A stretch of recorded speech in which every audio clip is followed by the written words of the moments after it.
Imaginez ceci, deux des plus grandes religions du monde, le christianisme et l'islam, vénèrent en la même figure, Jésus ou Issa, que la paix soit sur lui, mais le décrivent de manière si différente qu'elle semble parler de deux personnes distinctes. Est-il le Fils de Dieu crucifié pour sauver l'humanité ou un prophète miraculeux élevé par Allah? Ces visions, ancrées dans la Bible et le Coran, ont façonné les croyances de milliards de personnes, déclenché des débats passionnés et parfois divisé des communautés à travers les siècles. Alors, qu'est-ce qui sépare vraiment Jésus dans ces deux écritures sacrées? Accrochez-vous, car nous allons plonger dans un voyage fascinant pour découvrir les réponses qui éclairent ces divergences fondamentales.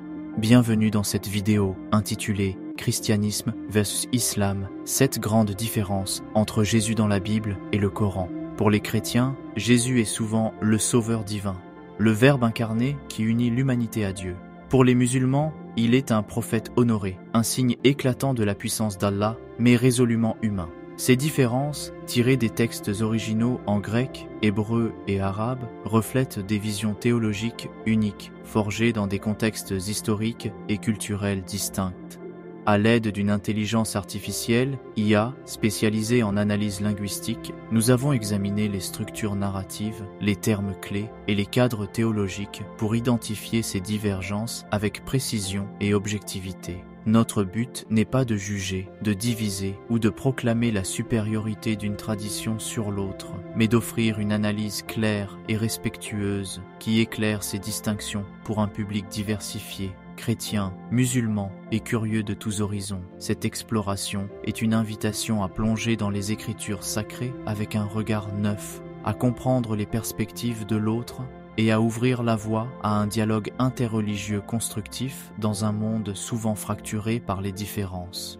Que vous soyez croyant ou simplement intéressé par les grandes questions spirituelles, cette vidéo vous révélera 7 différences majeures qui façonnent la figure de Jésus dans ces deux traditions. Nous avons utilisé des algorithmes avancés pour comparer les textes et nous partagerons des pourcentages de correspondance pour quantifier ces divergences. À la fin, nous vous inviterons à partager vos réflexions dans les commentaires pour poursuivre ce dialogue. Préparez-vous à explorer les textes sacrés et à découvrir ce qui distingue Jésus dans la Bible et le Coran. 1. La nature de Jésus, divin ou prophète. La première différence, et sans doute la plus fondamentale, concerne la nature de Jésus, un point qui sépare profondément le christianisme et l'islam. Dans la Bible, Jésus est souvent présenté comme divin, une croyance centrale pour la plupart des chrétiens. Dans le Coran, il est un prophète humain, créé par Allah, sans aucune nature divine, conformément au principe de l'unicité absolue, Tawhid. Dans le Nouveau Testament, Jean 1, 1,14 proclame « Au commencement était le Verbe, et le Verbe était avec Dieu, et le Verbe était Dieu. Et le Verbe s'est fait chair, et il a habité parmi nous. » Ce passage, rédigé en grec koiné, identifie Jésus comme le Logos, une entité divine préexistante qui s'incarne en tant qu'homme. Jean 10, 30 ajoute une affirmation audacieuse « Moi et le Père, nous sommes un », souvent interprétée comme une revendication de divinité. D'autres passages, comme Colossiens 1, 15-17, décrivent Jésus comme l'image du Dieu invisible, le premier-né de toute création, par qui tout a été créé. Ces textes ont conduit le Concile de Nicée, 325, à formaliser la doctrine de la Trinité, affirmant que Jésus est de même substance, homoousios, que Dieu le Père, une croyance fondamentale pour les catholiques, orthodoxes et la plupart des protestants. Le Coran, en revanche, rejette catégoriquement toute idée de divinité pour Jésus, insistant sur son humanité et son rôle prophétique dans la lignée d'Abraham, de Moïse et d'autres messagers. Sourate 5, 75 déclare avec clarté « Le Messie, fils de Marie, n'est qu'un messager. D'autres messagers l'ont précédé et sa mère était une véridique. Ils mangeaient tous deux de la nourriture. » Ce verset souligne que Jésus, comme tout humain, avait des besoins physiques, incompatibles avec une nature divine selon la théologie musulmane. Sourate 4, 171 renforce cette position. Le Messie, Jésus, fils de Marie, est le messager d'Allah, sa parole qu'il a envoyée à Marie et un esprit émanant de lui. Ne dites pas « 3. Cessez, cela vaut mieux pour vous ». Ce rejet explicite de la Trinité reflète le principe du Tawhid qui exclut toute association, shirk, à Allah. L'IA, analysant les termes clés en grec, théos pour Dieu dans Jean 1.1 et en arabe, Rasul pour messager, dans Sourate 5:75, a évalué cette divergence comme totale, avec une correspondance de 0%. La Bible attribue à Jésus une nature divine, tandis que le Coran le positionne comme un prophète humain, une différence qui constitue le cœur des divergences théologiques entre christianisme et islam. Cette distinction influence non seulement la compréhension de Jésus, mais aussi les pratiques spirituelles, comme l'adoration, qui dans le christianisme peut inclure Jésus, mais dans l'islam est réservée exclusivement à Allah II. La naissance miraculeuse, contexte et interprétation. Bien que la Bible et le Coran s'accordent sur la naissance virginale de Jésus, les contextes et interprétations de cet événement diffèrent, reflétant des priorités théologiques distinctes qui enrichissent la compréhension des deux traditions. Dans l'Évangile, selon Luc 1, 26 et 38, l'ange Gabriel annonce à Marie, une vierge de Nazareth, qu'elle concevra par l'Esprit Saint. L'enfant qui naîtra sera saint et sera appelé Fils de Dieu. Luc 1, 35. Ce récit, ancré dans un contexte juif du 1er siècle, relie Jésus au Messie attendu par le peuple d'Israël avec une connotation de filiation divine. Matthieu 1, 23 cite une prophétie d'Ésaïe 7, 14. Une vierge concevra et enfantera un fils, et on lui donnera le nom d'Emmanuel, ce qui signifie Dieu avec nous. Cette référence messianique suggère que la naissance de Jésus incarne une présence divine, une idée renforcée par la théologie chrétienne qui voit en lui l'incarnation de Dieu. Le contexte juif de l'époque, marqué par l'attente d'un libérateur, donne à ce miracle une portée eschatologique, liant Jésus à l'accomplissement des promesses divines. Le Coran, dans Sourate Maryam 19, 16, 21, décrit une naissance miraculeuse similaire, mais avec une perspective différente. Ton Seigneur a dit, cela m'est facile, nous ferons de lui un signe pour les gens et une miséricorde de notre part. C'est une affaire déjà décrétée. 19, 20 et 1. Sourate 3, 59 établit une comparaison unique. Pour Allah, Jésus est comme Adam qu'il créa de poussière, puis il lui dit « Sois » et il fut. Cette analogie, absente de la Bible, ancre la naissance de Jésus dans une théologie de la création divine, où Allah manifeste son pouvoir par un commandement direct, kun fayakun. Contrairement à la Bible, le Coran ne relie pas cet événement à une espérance messianique juive, mais le présente comme un signe universel de la puissance d'Allah, destiné à tous les peuples. L'IA, analysant les textes en grec koiné et arabe classique, a noté une correspondance narrative de 90% sur la naissance virginale elle-même, l'annonce angélique, la virginité de Marie et l'intervention divine. Cependant, les interprétations divergent. La Bible lie cet événement à la divinité et au rôle messianique de Jésus, tandis que le Coran l'inscrit dans un cadre de création divine, sans implication de divinité. Cette différence reflète les contextes historiques. Le christianisme s'appuie sur les attentes messianiques juives, tandis que l'islam, révélé dans une Arabie polythéiste, insiste sur le monothéisme strict 3, la mission de Jésus. Salut ou prophétie, la mission de Jésus constitue une autre différence majeure, touchant au cœur des croyances chrétiennes et musulmanes. Dans la Bible, Jésus est le sauveur qui rachète l'humanité par son sacrifice. Dans le Coran, il est un prophète chargé de transmettre le message d'Allah sans rôle rédempteur. Dans le Nouveau Testament, la mission de Jésus est centrée sur le salut. Marc 10, 45 déclare « Le Fils de l'homme est venu pour donner sa vie en rançon pour beaucoup ». Jean 3, 16, un des versets les plus célèbres, affirme « Dieu a tant aimé le monde qu'il a donné son Fils unique, afin que quiconque croit en lui ne périsse point, mais ait la vie éternelle. » Ces passages, appuyés par 1 Corinthiens 15, 3, 4, Christ est mort pour nos péchés, selon les Écritures, présente la mort et la résurrection de Jésus comme un sacrifice expiatoire qui réconcilie l'humanité avec Dieu. Cette doctrine, ancrée dans le concept chrétien du péché originel, considère Jésus comme le médiateur ultime, dont le sacrifice est nécessaire pour le salut. Le Coran, en revanche, présente Jésus comme un prophète dans la lignée des messagers abrahamiques, comme Noé, Abraham et Moïse. Sourate 3, 49 le montre annonçant « Je suis un messager d'Allah, venu confirmer la Torah qui était avant moi, et annoncer un messager qui viendra après moi, dont le nom sera Ahmad. » Sourate 5, 72 attribue à Jésus un message clair. « Ô enfants d'Israël, adorez Allah, mon Seigneur et votre Seigneur. L'islam ne reconnaît pas le concept de péché originel ni la nécessité d'un sacrifice rédempteur, car chaque individu est responsable de ses propres actes devant Allah. Sourate 6, 164. La mission de Jésus dans le Coran est d'appeler à l'adoration d'Allah seul et de préparer la voie pour le dernier prophète, Mahomet, Bel-Ia, comparant les termes grecs sauter pour sauveur dans Luc 2.11 et arabe Nabi pour le prophète dans Sourate 19.30, a évalué cette divergence à 10% de correspondance. La mission salvatrice de Jésus dans la Bible, liée à la rédemption par la croix, contraste fortement avec son rôle prophétique dans le Coran, centré sur la guidance monothéiste. Cette différence reflète des visions distinctes de la relation entre Dieu et l'humanité. 4. La crucifixion. Réalité ou apparence? La question de la crucifixion est l'une des divergences les plus marquantes entre la Bible et le Coran. La Bible affirme que Jésus a été crucifié et est mort, un événement central à la foi chrétienne.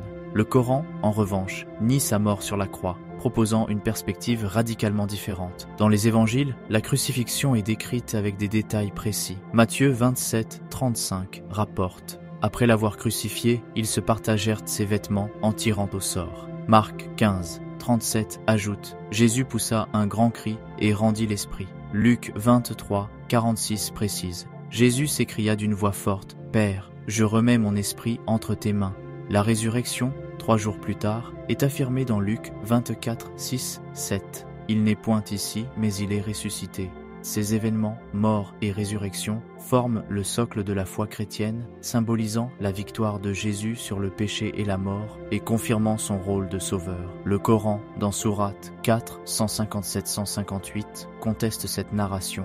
Ils ne l'ont pas tué et ils ne l'ont pas crucifié, mais cela leur a été rendu semblable. Non, Allah l'a élevé vers lui. Ce verset, interprété par la plupart des exégètes musulmans, suggère que Jésus n'est pas mort sur la croix. Certaines traditions proposent qu'Allah a substitué une autre personne, comme Judas ou un disciple, pour donner l'apparence de la crucifixion, tandis que d'autres parlent d'une illusion. Dans tous les cas, Jésus aurait été élevé vivant auprès d'Allah, un événement parfois appelé l'ascension dans l'islam, bien que distincte de la résurrection chrétienne.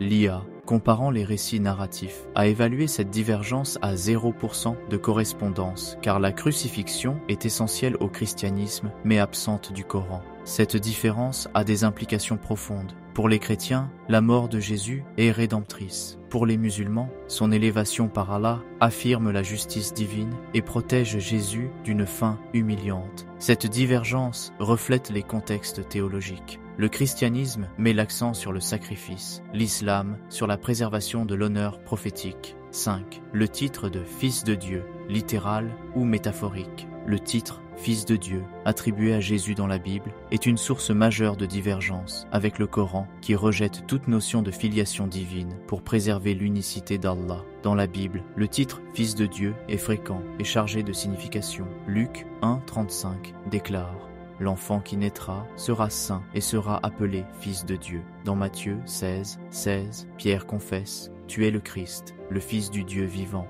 Jean 5, 18 note que les opposants de Jésus l'accusaient de se faire égal à Dieu en se disant Fils de Dieu. Ce titre, dans le contexte chrétien, est souvent interprété comme une affirmation de la divinité de Jésus ou d'une relation unique avec Dieu, soutenue par la doctrine de la Trinité. Cependant, l'Ancien Testament utilise aussi Fils de Dieu de manière métaphorique, comme pour Israël, Exode 4, 22, Israël est mon fils, mon premier-né, ou le roi davidique, Psaume 2,7, suggérant une élection divine plutôt qu'une divinité littérale. Le Coran rejette catégoriquement l'idée de filiation divine, considérée comme incompatible avec le Tawhid. Sourate 112, 1,4 proclame: dit, il est Allah, l'unique, Allah, le refuge éternel, il n'a pas engendré et n'a pas été engendré. Sourate 19, 35 ajoute: il ne convient pas à Allah de s'attribuer un fils. Gloire à lui. Lorsqu'il décide d'une chose, il dit sois et elle est. Jésus est décrit comme un messager, Rasoul ou serviteur. Abdé, Sourate 4, 172, des titres qui soulignent son humanité et sa soumission à Allah. L'IA, analysant Wiostéou, grec pour fils de Dieu, et les termes arabes, Rasoul, ABD, a évalué une correspondance de 10% car la Bible utilise ce titre dans un sens unique, souvent divin, tandis que le Coran le rejette pour préserver l'unicité d'Allah. Cette divergence reflète une différence théologique fondamentale sur la nature de Dieu et de ses messagers. 6. Les miracles de Jésus. Source et portée. Les miracles de Jésus sont rapportés dans les deux textes, mais leur source et leur portée diffèrent, reflétant des visions théologiques distinctes sur son autorité. Dans la Bible, Jésus accomplit des miracles par une autorité qui semble intrinsèque, souvent interprétée comme une preuve de sa divinité. Jean 5,8 montre Jésus guérissant un paralytique. « Lève-toi, prends ton lit et marche ». Jean 11, 43-44 décrit la résurrection de Lazare. Lazare sort, et le mort sortit. Ces actes, appelés signes, sémeia en grec, dans l'évangile de Jean, visent à manifester sa gloire. Jean 2, 11. Dans Marc 2, 10, 11, Jésus lie son pouvoir de guérir à celui de pardonner les péchés. Afin que vous sachiez que le Fils de l'homme a le pouvoir de pardonner les péchés, lève-toi et marche. Cette autorité, dans le contexte chrétien, soutient l'idée que Jésus agit avec une puissance divine. Le Coran attribue les miracles de Jésus à la permission d'Allah, soulignant qu'il n'a pas de pouvoir propre. Sourate 3, 49 rapporte « Je guéris l'aveugle-né et le lépreux, et je ressuscite les morts par la permission d'Allah. » Sourate 5, 110 insiste « Tu guérissais l'aveugle-né et le lépreux par ma permission. » et tu faisais sortir les morts des tombeaux par ma permission.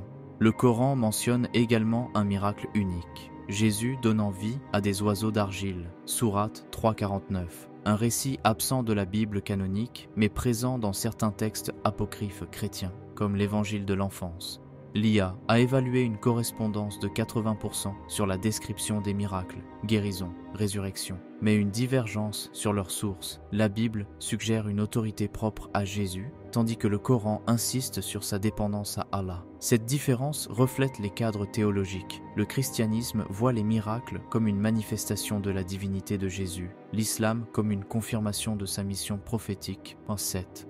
Le retour de Jésus, rôles eschatologiques. La dernière différence concerne le retour de Jésus dans l'eschatologie, fin des temps. Les deux traditions croient en son retour, mais ses rôles et significations diffèrent profondément. Dans la Bible, le retour de Jésus est décrit comme celui d'un roi et juge divin, marquant l'accomplissement du plan divin. Matthieu 25.31-32 déclare « Quand le Fils de l'homme viendra dans sa gloire, avec tous les anges, il siégera sur son trône de gloire. Toutes les nations seront assemblées devant lui. » Acte 1, 11 promet. Ce Jésus, qui a été enlevé au ciel, reviendra de la même manière. Apocalypse 19, 11, 16 dépeint Jésus comme un roi guerrier, appelé fidèle et véritable, qui juge et combat avec justice. Ce retour, dans le christianisme, inaugure le jugement final et l'établissement du royaume de Dieu. Dans le Coran, le retour de Jésus est moins détaillé dans le texte, mais mentionné dans Sourate 43 en 61. Jésus sera un signe de l'heure, n'en doutez pas. Les hadiths, des traditions prophétiques authentiques, précisent que Jésus reviendra pour combattre l'antéchrist, Dajjal, briser la croix, abolir la taxe imposée aux non-musulmans, jizya, et rétablir la justice en suivant la loi islamique. Par exemple, un hadith rapporté par Muslim, nommé 2937, décrit Jésus descendant à Damas, priant avec les musulmans et vivant comme un leader humain. Contrairement à la Bible, Jésus n'est pas un juge divin, mais un prophète soumis à Allah. L'IA a évalué une correspondance de 70% sur l'idée du retour, mais une divergence sur le rôle. Jésus est un souverain divin dans la Bible, un leader prophétique dans l'islam. Cette différence reflète les visions eschatologiques. Le christianisme met l'accent sur le jugement divin, l'islam sur la restauration de la justice monothéiste. Conclusion. Un appel au dialogue interreligieux. Nous avons exploré 7 différences majeures entre Jésus dans la Bible et le Coran. Sa nature, divin versus prophète. Sa naissance, messianique versus création divine. Sa mission, salut versus prophétie. La crucifixion, réalité versus apparence, son titre, Fils de Dieu versus messager, ses miracles, autorité propre versus permission d'Allah, et son retour, juge divin versus leader prophétique. Ces divergences, ancrées dans les textes sacrés, reflètent des contextes historiques et théologiques distincts. Le christianisme, influencé par la pensée grecque et les attentes messianiques juives, a développé une christologie divine. L'islam, enraciné dans le monothéisme strict de l'Arabie du 7e siècle, insiste sur l'unicité d'Allah et le rôle prophétique de Jésus. Pourtant, ces différences ne doivent pas être des obstacles insurmontables, mais des opportunités pour le dialogue. Le Coran invite dans Sourate 3, 64. Aux gens du livre, venez à une parole commune entre nous et vous, que nous n'adorions qu'Allah, sans rien lui associer. La Bible, dans Marc 12, 29, fait écho. Écoute, Israël, le Seigneur notre Dieu est le seul Seigneur. Ces versets rappellent un terrain commun, l'adoration de l'unique, un principe partagé par le christianisme, l'islam et le judaïsme.